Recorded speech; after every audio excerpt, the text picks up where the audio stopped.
Hola amigos, kali ini kita akan belajar kata tanya yang akan digunakan dalam bahasa Spanyol. Oke, di sini aku udah punya 9 kata tanya dalam bahasa Spanyol. Langsung aja kita cek. Vale, take your notes. Let's start it. Untuk yang pertama, di sini ada kata que yang berarti what kalau dalam bahasa Inggris. Contoh kalimatnya, ¿qué opinas? Yang kedua ada como. Como berarti how. Contoh kalimatnya adalah ¿cómo estás? Yang ketiga ada cuando yang berarti when. Sedangkan contoh kalimatnya ¿cuándo quieres ir? Selanjutnya ada kata donde yang berarti where. Contoh kalimatnya adalah ¿dónde vives? Nah, donde ini dia punya teman mirip tapi tidak sama. Temannya adalah adonde. Adonde ini tetap artinya adalah where.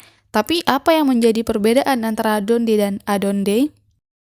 Kalau donde ini, dia digunakan untuk keterangan lokasi. Sedangkan adonde, dia digunakan untuk mempertanyakan tujuan. Maka contoh daripada adonde adalah adonde vas, artinya kamu mau kemana? Gitu. Ketika seseorang menanyakan kamu mau kemana, memakai kata adonde berarti jawaban yang diinginkan itu bukan lokasi, tapi alasan perginya itu untuk apa. Karena ketika seseorang mengatakan kamu mau pergi kemana dan memakai kata adonde, berarti dia mengharapkan tujuan daripada perginya itu untuk apa. Jadi kita bisa saja menjawab pergi untuk berbelanja, pergi untuk jalan-jalan. Nah, jawaban dari berbelanja dan jalan-jalan itu kan bukan merupakan tempat, tapi tujuan kita pergi itu untuk apa? Oke, selanjutnya ada por qué yang berarti why. Contoh kalimatnya adalah ¿por qué estudias español? Dan selanjutnya ada cuál dan cuáles. Nah, cuál ini digunakan untuk kata yang singular dan cuáles digunakan untuk kata yang plural. Yang mana dua-duanya ini sama-sama berarti which. Contoh kalimatnya adalah ¿cuál es tu libro? Yang berarti dia menanyakan buku kamu yang mana. Jadi di antara kumpulan buku itu, buku milik dia itu yang mana.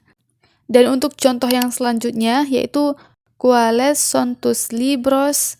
Yang berarti buku kamu itu yang mana aja. Karena di situ maksud pertanyaannya adalah di antara banyak buku ini yang mana aja bukunya dia. Berarti kemungkinan jawaban nanti dia akan menjawab bahwa bukunya itu lebih dari satu. Bisa jadi 2, 3, atau lebih daripada itu. Oke, selanjutnya ada quién dan quiénes. Ini kasusnya juga sama. Quién dipakai untuk singular dan quiénes dipakai untuk plural. Contoh kalimatnya adalah ¿quién es tu mamá? Ketika seseorang bertanya ¿quién es tu mamá? Berarti jawabannya yang dikehendaki adalah satu. Oke, contoh selanjutnya ada ¿quiénes son tus amigos? Jika seseorang bertanya menggunakan ¿quiénes? Berarti itu maksud dari pertanyaannya adalah siapa saja. Berarti nanti jawaban yang dikehendaki teman dia itu pastinya lebih daripada satu. Mungkin 2, mungkin 3, dan mungkin juga lebih daripada itu. Selanjutnya kita beralih ke kata tanya cuánto, cuánta, cuántos, dan cuántas. Nah, perbedaannya apa? Cuánto digunakan untuk maskulino dan cuánta digunakan untuk feminino.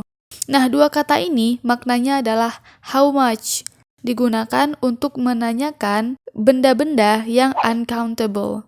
Selanjutnya ada cuántos dan cuántas. Ini prinsipnya juga sama, cuántos untuk maskulino dan cuántas untuk feminino. Namun maknanya adalah how many digunakan untuk menanyakan hal-hal yang countable. Contohnya adalah ¿cuánto dinero hay? Kenapa di sini memakai cuánto? Karena dinero itu merupakan kata maskulino. Selanjutnya, contohnya adalah ¿cuánta azúcar tienes? Kenapa memakai cuánta? Karena azúcar merupakan kata yang feminin. Oke, contoh selanjutnya adalah ¿cuántos perros tienes? Kenapa di sini memakai cuántos? Karena di sini ada kata perros. Perros ini merupakan maskulin yang plural. Selanjutnya ada cuantas. Cuantas manzanas tienes? Kenapa memakai cuantas? Karena manzanas adalah kata feminin yang plural. Vale amigos, itulah dia 9 kata tanya dalam bahasa Spanyol. Semoga bermanfaat. Oke teman-teman, memang yang namanya belajar itu pasti tidak mudah. Tetapi apabila kita konsisten, kita pasti bisa. Muchas gracias. Adios.